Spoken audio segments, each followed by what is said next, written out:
I want to talk about Tourette syndrome. Now, I am no doctor and I'm no psychologist, so this is just my own personal opinion. But let's talk about Carl Jung. Carl Jung was a famous psychologist that spent his life studying the unconscious, and he came up with the concept of the shadow. The shadow is basically the repressed parts of yourself that exist somewhere in the back of your mind. It's, for example, let's say you're a child and you get angry and become aggressive in front of your parents, and they say, no, stop that, don't do that, that's not good. And so you learn that aggression is not an acceptable behavior, so you repress that side of yourself. It's still there, it's just unconscious to you. Jung called this the shadow. So we all have this shadow side to ourselves, whether we know it or not. Now, how does this relate to Tourette's? I think that a person with Tourette's is a person expressing that shadow side of themselves.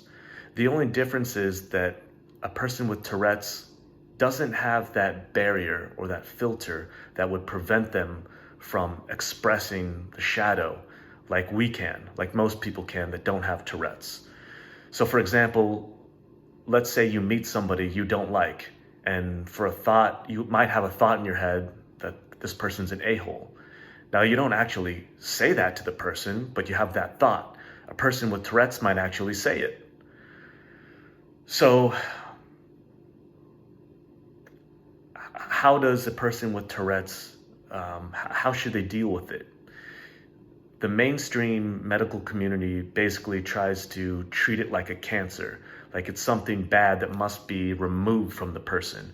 And they do this either through surgery or drugs or psychological manipulation, but it's all done to stop it from happening because it's something bad. And in my opinion, I don't think this is the right approach, because trying to stop that side of a person from expressing itself only seems to make that condition even worse. What I think a person that has Tourette's should do is find a safe and creative way to express that side of themselves.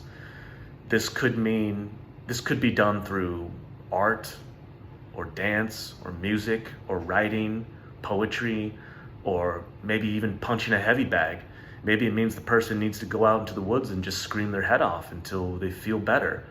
But I think that if a person with Tourette's can find a way to do this, then they would experience less of these tics, less of these outbursts. And that's just my opinion. What do you think?